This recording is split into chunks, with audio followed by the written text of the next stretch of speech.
Halo Halo semuanya, semuanya. kami merupakan mahasiswa Perbanas Institut Program Studi S1 Akuntansi Angkatan 2018.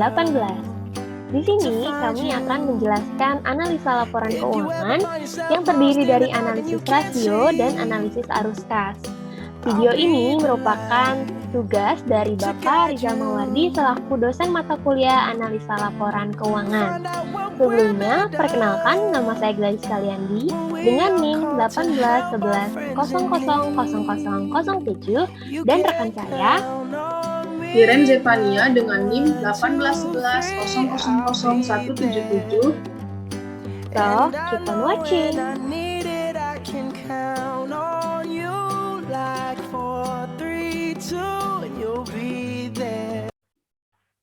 Profil PT Ultra Jaya. PT Ultra Jaya Milk Industry and Trading Company Tbk merupakan salah satu perusahaan yang bisnis utamanya yakni sebagai produsen minuman terkemuka di Indonesia. Pada awal berdirinya, perusahaan ini merupakan sebuah industri rumah tangga sederhana yang dimulai pada tahun 1958 di Bandung, Jawa Barat. Selanjutnya, industri sederhana yang dirintis oleh seorang pengusaha Tionghoa yang bernama Ahmad Prawirawijaya ini berkembang menjadi perseroan terbatas sejak tahun 1971. Reputasi perusahaan ini sebagai pelopor minuman dalam kemasan di Indonesia membuat Ultra Jaya Milk tetap diterima di tengah-tengah konsumen Indonesia dengan baik. Ultra Jaya Milk awalnya hanya terbatas pada pengembangan produk susu.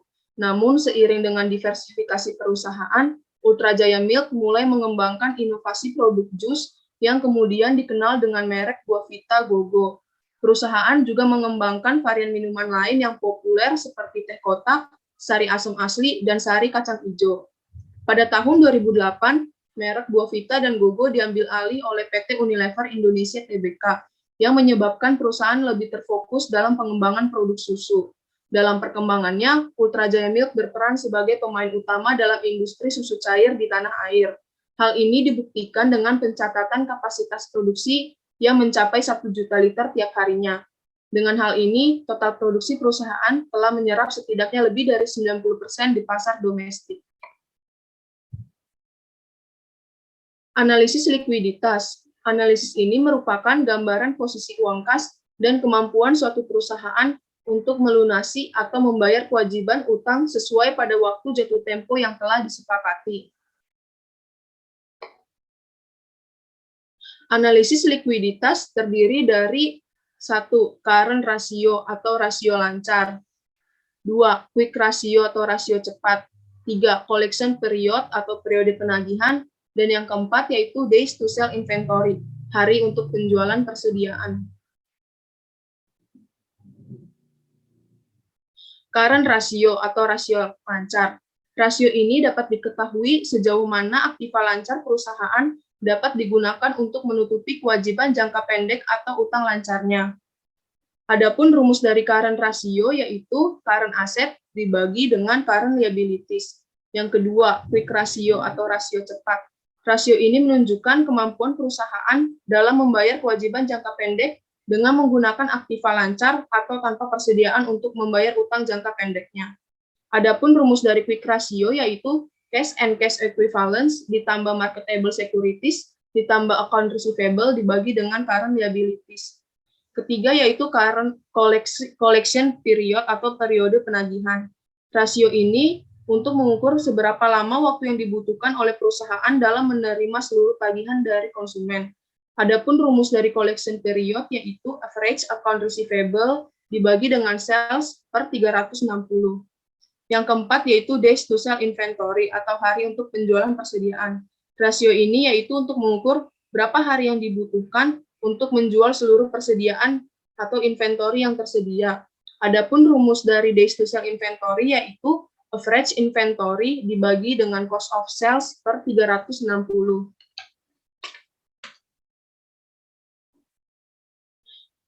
Pada slide ini kita dapat lihat bahwa ini merupakan laporan posisi keuangan pada perusahaan Ultra Jaya Milk pada tahun 2019.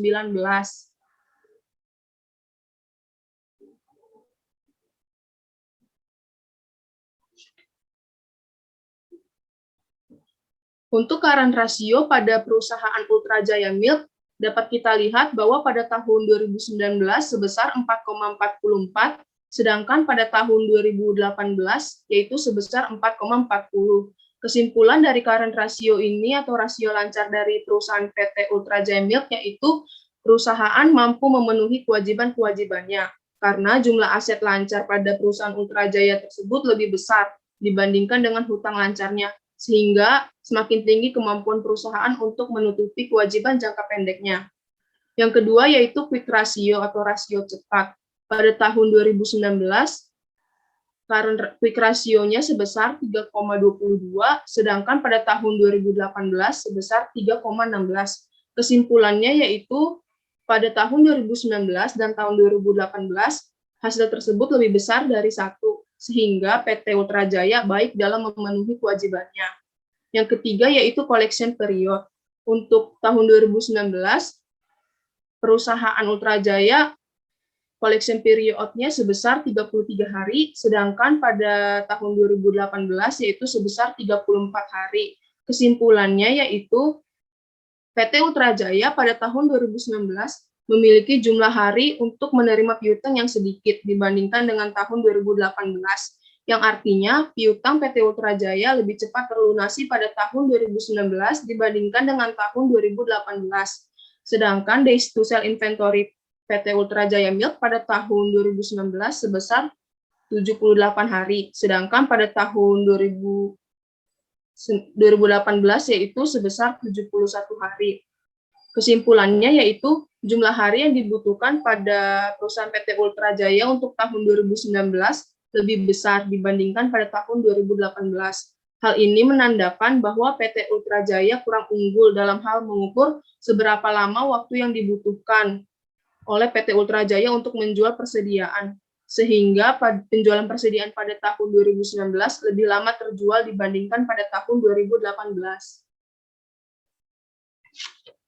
Analisis operating performance. Analisis ini merupakan rasio antara laba bersih operasi terhadap total penjualan, kinerja operasi perusahaan sebagai alat pendeteksi awal dalam berbagai investasi untuk memprediksi kondisi perusahaan di masa depan.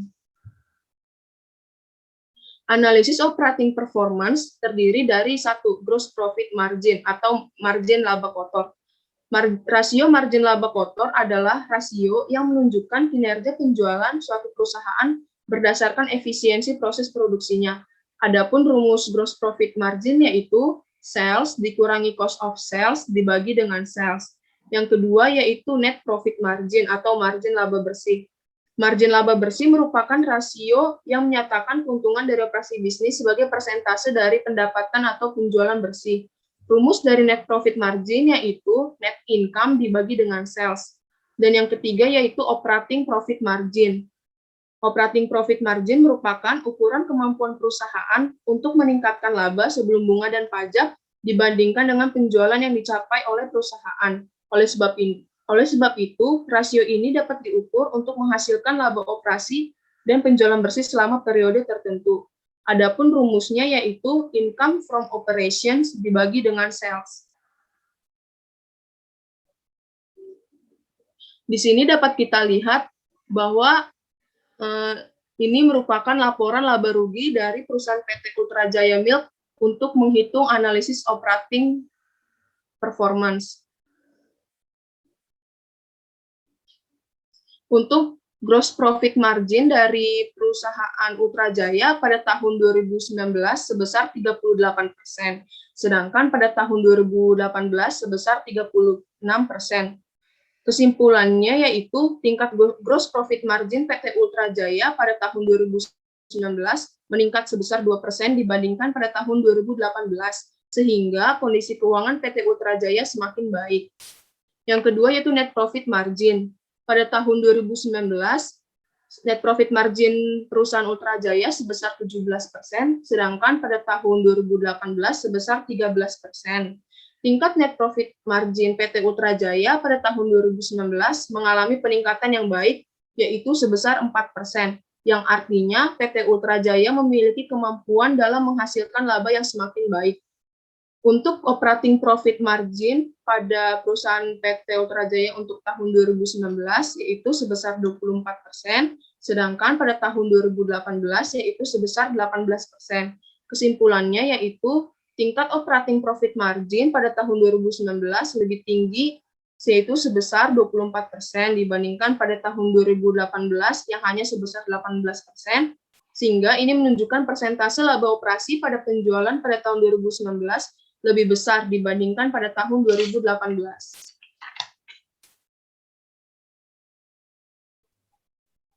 Baik, selanjutnya adalah analisis arus kas. Analisis laporan arus kas menyajikan informasi mengenai sumber dan penggunaan kas, serta peramalan sumber dan penggunaan kas tersebut di masa yang akan datang.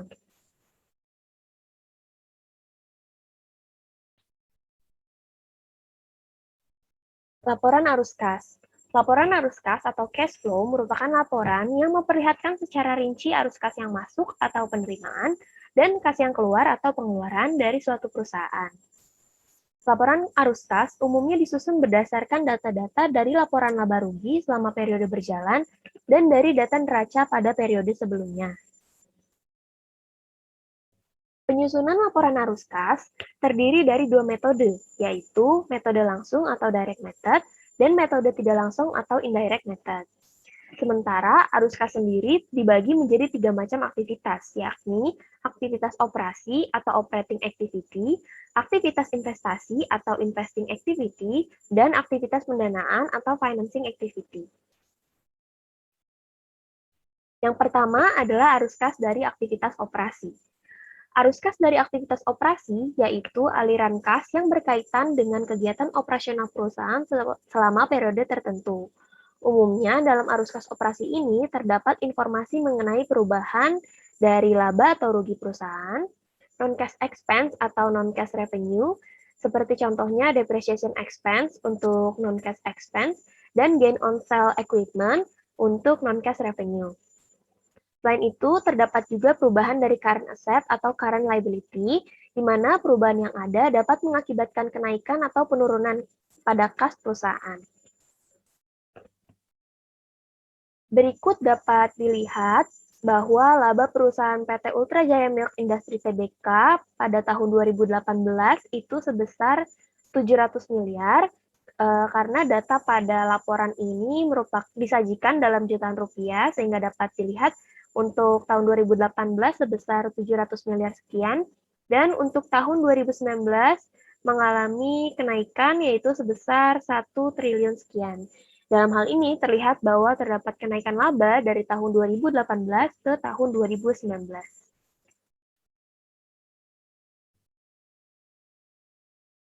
Selanjutnya, dapat dilihat di sini pada tahun 2018, arus kas operasi PT Ultra Jaya itu sebesar 575 miliar, dan pada tahun 2019 sebesar 1 triliun.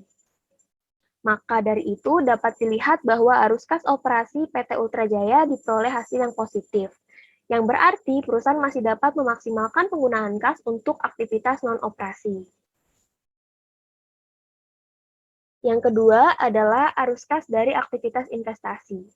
Arus kas dari aktivitas investasi ini adalah arus kas yang berkaitan dengan penerimaan atau pengeluaran dana yang mempunyai hubungan terhadap penjualan atau pembelian aktiva tetap, atau bisa dibilang juga arus kas yang masuk dan keluar terkait dengan kegiatan investasi perusahaan. Contohnya adalah hal-hal yang berkaitan dengan non-current asset atau PPE.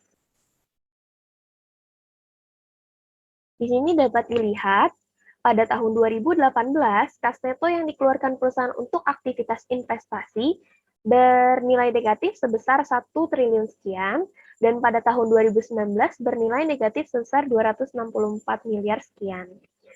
Arus kas investasi yang negatif tidak selalu buruk. Perusahaan dengan arus kas negatif bisa jadi menandakan bahwa perusahaan tersebut justru memiliki pertumbuhan yang tinggi, di mana mereka membutuhkan pengeluaran modal yang besar untuk meningkatkan nilai perusahaan dengan melakukan ekspansi dan memperluas kegiatan investasi dari perusahaan tersebut.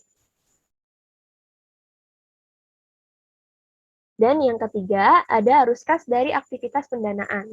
Arus kas dari aktivitas pendanaan merupakan arus kas yang berasal dari transaksi pendanaan perusahaan, baik penambahan ataupun pengurangan modal dalam waktu periode tertentu. Perlu diingat bahwa kegiatan pembiayaan ini juga merupakan atau mempunyai aliran masuk dan keluar yang terdiri dari long-term debt atau utang jangka panjang, equity atau modal, dan juga pembayaran dividen. Di sini dapat dilihat pada tahun 2018, kas neto yang digunakan perusahaan untuk aktivitas-aktivitas pendanaan bernilai negatif sebesar 162 miliar sekian, dan pada tahun 2019 bernilai negatif sebesar 235 miliar sekian. Arus kas pendanaan yang negatif menandakan bahwa perusahaan melakukan pembayaran modal seperti pelunasan utang jangka panjang atau pembayaran dividen perusahaan. Dan dapat dikategorikan pula bahwa perusahaan dapat memenuhi tanggung jawabnya dan juga kewajibannya seperti pembayaran hutang-hutang dan juga pembayaran dividen kepada para pemegang saham. Baik, selanjutnya di sini saya akan menjelaskan mengenai free cash flow atau arus kas bebas. Arus kas bebas atau free cash flow atau FCF adalah salah satu alat pengukur pertumbuhan, kinerja keuangan, dan kesehatan perusahaan. Biasanya, FCF mewakili kas yang tersisa dari aktivitas operasional bisnis yang dapat digunakan untuk pembayaran dividen, ekspansi, ataupun pelunasan utang perusahaan. Semakin banyak nilai FCF yang dicetak perusahaan atau yang dihasilkan perusahaan, maka itu semakin baik. Jadi, FCF dapat menjadi indikator yang sangat berguna untuk melihat profitabilitas sebenarnya dari bisnis manapun. Adapun rumus untuk perhitungan FCF adalah arus kas dari aktivitas operasi dikurangi belanja modal atau capital expenditure atau yang biasa disebut dengan CAPEX. Pada slide ini dapat dilihat bahwa FCF PT Ultra Jaya tahun 2018 yang disajikan dalam jutaan rupiah itu dilihat bahwa kas neto dari aktivitas operasi sebesar 575.823, kemudian dikurangi dengan CAPEX atau belanja modal pada tahun 2018 senilai 335.504, sehingga diperoleh FCF PT Ultra Jaya tahun 2018 adalah sebesar 240.319 dalam jutaan rupiah. Selanjutnya untuk FCF PT Ultra Jaya tahun 2019 dapat dilihat kas neto yang diperoleh dari aktivitas operasi yaitu sebesar 1.096.817 dikurangi dengan pembelanjaan modal atau CAPEX pada tahun 2019 senilai 243.066 sehingga diperoleh nilai FCF sebesar 853.751 dalam jutaan rupiah. Adapun kesimpulan dari analisis rasio yaitu rasio likuiditas PT Ultra Jaya cukup baik, walaupun jumlah hari untuk menjual persediaan kurang cukup baik, akan tetapi PT Ultra Jaya masih layak untuk melakukan investasi. Yang kedua, pada rasio operating performance, PT Ultra Jaya masih bagus karena mampu menghasilkan laba yang baik. Sedangkan kesimpulan untuk analisis arus kas itu sendiri, arus kas PT Ultra Jaya masih dapat dikatakan cukup baik. Hal ini dapat dilihat dari free cash flow atau FCF yang positif baik pada tahun 2018 ataupun tahun 2019. Bahkan pada tahun 2019, FCF perusahaan tersebut naik cukup signifikan, yang berarti perusahaan masih memiliki jumlah kas bebas yang tersisa dari penggunaan kas di aktivitas arus kas. Secara keseluruhan, PT Ultra Jaya masih layak untuk melakukan investasi karena memiliki rasio yang baik dan juga analisa arus kas yang cukup baik.